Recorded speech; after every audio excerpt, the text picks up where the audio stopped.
Yo guys, Coach Theo here on Common Sense. Progressive overload is key for making literal progress, making gains, getting stronger and putting on muscle in the gym. And everyone knows this. Or do they really? Because anyone who's followed fitness content for some time will have heard many times probably about the concept of progressive overload, that understands it. And I think anyone who thinks about, for instance, if they want to reach a certain number on the bench press and thinks about what does that process look like, they probably realize that, I'm going to have to gradually increase the demand on myself until I'm at my goal, right? But if you truly knew it, you would be doing it, okay? And as a coach and someone that just thinks a lot about what is it that people do not get right in the gym, like first of all, even getting in the gym consistently, a lot of people struggle with, but some people actually go to the gym and seemingly nothing happens.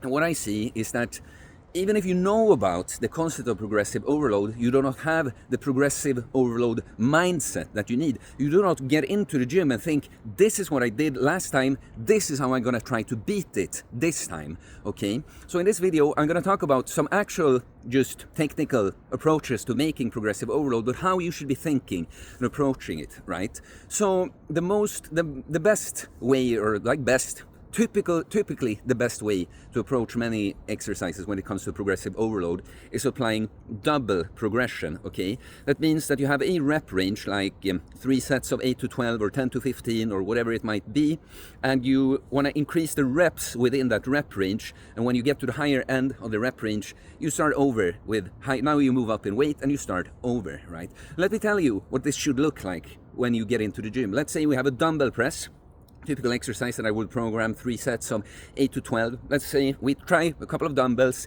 we get 10 reps on our first set, and then we manage to get 9 or 8 on set 2 and 3. Well, now, the next time I get into the gym, my goal is to get 11 reps on the first set, right? And I know that if I can just do that, I am making progress. If I always do this, I am gonna make progress. It all stacks up, right?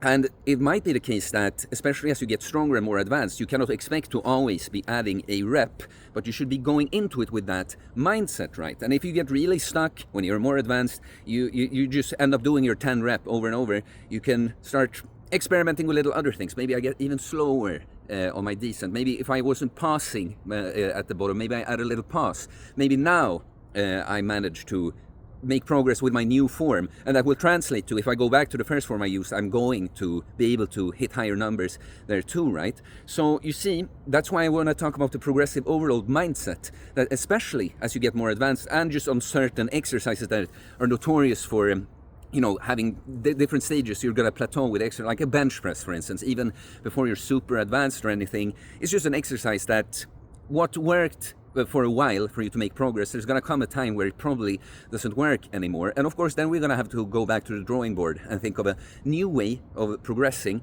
But the point is this mindset that you still want to go into each session knowing exactly what you did last time so that you can try to beat it, okay? That's really like the secret to why I got so good results so quickly, that I got some of these key things right from the start. There are many things looking back. That's the thing. That's what I want you to understand.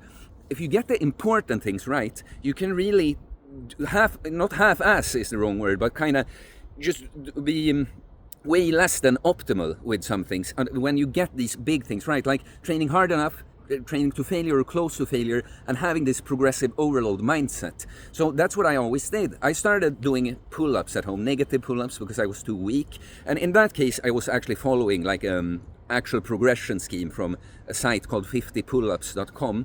Never got to 50 pull-ups, that would be insane. But I followed, in that case, I actually followed a set progression scheme. But I did push-ups too, and there I just did as many reps as I could, 3 sets, and I tried to beat that, right? And looking back to, like say when I've trained for 2 years, and I'm in way better shape than most people, even back then, kind of similar look to now, it's just I have less muscle on my frame, but I could get that lean, have veins and striations on my body, right?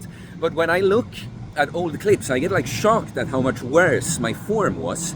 It wasn't terrible, but so much worse than now. Still though,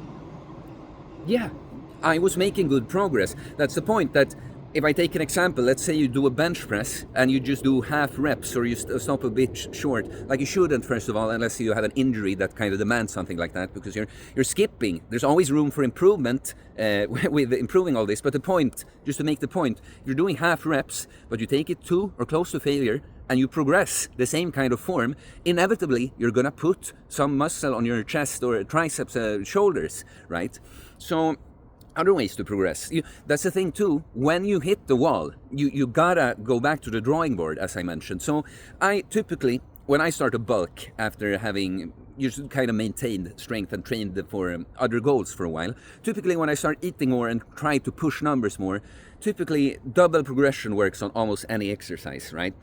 So a bench press, it's been a notorious plateau exercise for me, but when I've gone away from it, not trained for progress, and I start eating more, typically I can apply a double progression scheme and get beyond where I've been before. And so I've done that when I'm bulking now. I progressed in the 5 to 8 rep range, but now both on my incline bench and flat bench, I seem to, now there's been 3 sessions where I've not been able to beat my previous best. Now, I can be very patient because I am making progress with other accessory exercises that trains the same muscles. So if I keep eating and progressing other exercises, at some point probably it's going to catch up. But now something that I like to do is, for instance, I call it create room for progression. When the kind of brute forcing double progression, always squeezing out an extra rep kind of per workout, when it doesn't work anymore, I like to take a step back and create room for progression, I call it. So I've done this in the past. Now, what I consider doing now is go down in weight and do a good old 5x5, but not start at what I know would be my absolute limit right now. I'll actually start maybe even 10 kilos below what I could do. So I know that I keep hitting 5x5. I'm now building good volume, quality volume, and I've created room by not starting where I could have maxed out, create room, so I'm probably going to be able to pass what would have been my max if I started there. I've done this approach many times before. And then there are certain exercises where they just kind of work well, I think, to have a set number of reps. To me, these are typically kind of rows, because rows, those are exercises that I think, especially beyond like a beginner stage, you're going to have to take your set so far that the last few reps you've lost a bit of range of motion. If you stop a set as soon as you lose a bit of range of motion, in my opinion, you're not only leaving gains on the table, and many times you're not even pushed it hard enough to be making gains. But so many times, for an exercise like that, it's not, especially if an exercise is new, or like new this time, you're coming back to it, it's not entirely clear maybe where we should start. But I like to do something like 3 sets of 10, and I'm just gonna aggressively be throwing on weight until it's like clear that, I didn't just lose like a bit of range of motion on the last couple 3 reps or so. Now I cannot finish 10 reps. And then I know I've hit my limit, and then I'm gonna spend some time on that weight, like when I come back to that exercise, on that workout. And now the progression is kind of just like improving my reps, right? So when now I've gotten to a point like, okay, now my 3 sets of 10 look the way it did on the other weights, now I'll actually move up in weight again, right? So guys, it's like, I can go on and talk about many technical things, but it's like, you gotta have the progression mindset, okay? That you're making progress. It's like people have such a strange, some people, even when they know, I do not understand it. I cannot put myself in the shoes of this kind of person. People that are very well aware of the process, the concept of progressive overload, I still see them fail to implement it so much. So many people think that if they just show up and do the same 3 sets of 10 with the same weight, that God should just grant them some nice gains for even showing up. But you have to treat it as a skill. Like the muscle that you build, it's a consequence of you getting better at something. And in the case of training for strength and building muscle, getting better is usually moving more weight or moving the same weight for more times, more reps. But it could also be improving the quality, changing up the form, you do adding pauses, like I talked about. But really, you have to treat it as a skill. Compare this to anything else, and no one would think, if I want to be fluent in a new language, I cannot just sit and be like, go through the alphabet and expect to be talking fluently. No, I'm gonna have to go more and more advanced assignments, right, to be able to improve. If I want to be an elite pianist and like play, I don't know, advanced minuets or something. I cannot sit and play Twinkle, Twinkle, Little Star with one hand and for like 10 times and then suddenly expect myself to be able to do something way more difficult. Treat it as a skill. I am here to progress. I'm not just here like a little entitled bitch. I think I can just kind of supplement myself with 3 sets of 10 of that and 4 sets of 8 of that. Well, if I just take them just like I eat my calories or take my supplements, the supplements don't do much, by the way, and they're not very worthwhile. But the point to compare, like if you take creatine, one of the few worthwhile natural supplements, still it's not if you're not making gains right now, creatine is not what's going to change it. It's if you're making gains, creatine might help you make even a slightly bit more. But the point is something like that, you just kind of take your dose, you just take your 5 grams of creatine per day. You don't have to improve on taking creatine, but your training you cannot treat, it's not you don't supplement. And that's how I see how a lot of people, it's like they see with their entire regimen that I just supplement with my little workout. Even when people say that, I've been asked many times, like, how important is diet? And people, often when they ask, they will bring, do you think it's 80-20? Because they heard that somewhere. It's like, no. Like, how do you even think that? That I can just go 20% of my bodybuilding process is training. Just a little bit of training, you know. Then by just eating the right foods, the right macros, now my muscles just respond to this half-ass shit training. No, training is really, I want to say that it's 100%, because unless you're severely malnourished, you're not going to gain any muscle just from eating better food. You have to, it comes first. Like nutrition, sleep, recovery, it matters, it's important, but it also comes second to the training that you have to be improving upon. You have to have the progressive overload mindset, okay? That's the thing, guys.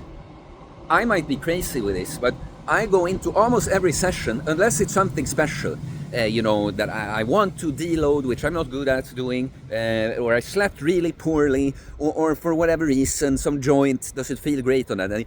Okay, I might do something different, but typically, I would just take a chill on some exercises, but maybe, I make an example up now. Say my elbow is not great, it doesn't feel great to bench heavy today. Well, maybe I don't, but maybe on my isolated, like, I don't know, chest fly or something that doesn't put any pressure on my elbow, I managed to add a rep or two, maybe even more reps, because I saved some strength from not doing the bench first. So almost always I go into, I gotta progress. I did this last time, I'm gonna beat it this time. Of course, on your main big exercises, you're probably gonna keep track of it in your head, but on many of your accessory exercises, you're gonna not exactly remember, I did 13 reps there, 11 reps there and there. You gotta write it down. It was actually, I'll end on that note. I trained with a subscriber recently. You know, if there's someone that can be close to Stockholm or passes by Stockholm, if they can fit with my schedule, I'm happy to take someone along on one workout, right? So he's a younger guy, and I asked him that, like, do you log your workouts? And he's like, no. And I'm like, you gotta, man. You have to, if you want to make gains, if you want to make progress, it's like to a certain point, up to the intermediate stage, if you just train really hard and you have a decent program that you follow, and you just, like, I'm gonna push everything to failure every time, to literal failure. Yeah, you're gonna be adapting, and if it's always failure is gonna be further away. So you are progressively overloading that way. But at some point, when you get more advanced, what initially worked, you're gonna have to think differently about it, and you're gonna sometimes, especially when I talk about these exercises that I might finish with not even a completely full range of motion, like a row, you gotta know what numbers you're doing that with, okay?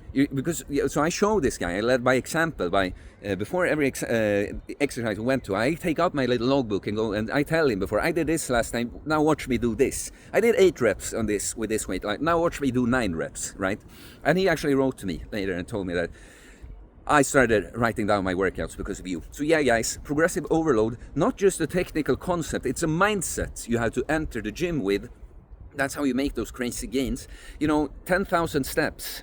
It's not a great analogy, clear, because it doesn't seem so far away, maybe like a huge physique. But, walking a long distance then, that feels overwhelming. It's not by taking a few really huge steps or I don't know, jumping up and down here. It's steps forward, little steps forward, but in the right direction that in the end add up to these 10,000 steps or whatever it was. It's the same thing with that physique or that personal best you want to hit. It's not that you over and over bench 50 kilos and suddenly do 100. No, you do 50 and a 55 and a 60. So on, guys, until you get there. Okay? So please like and comment. Tell us your approach to progressive overload. I'm always interested to hear comments. I do holistic bodybuilding, getting jacked and stacked mentally, physically, spiritually, working on ourselves, body, mind and soul, becoming that individual that just goes after it, is that sick fucker that just goes after it, progresses all the time, and it will show in an amazing physique. So if you're interested, you can send me a DM on Instagram or email me. It's in the description below. I do have my training book where I talk about this. There are many sections I keep over and over hammering on progression. Everything, technique and mindset, philosophy related. You need to become a self-reliant, jacked and stacked individual. And please subscribe for more content about fitness, fasting, losing weight, building muscle, self-improvement, stoicism, mental health, philosophy, spirituality, mindset. It is a mindset, guys. A progressive overload mindset. Peace.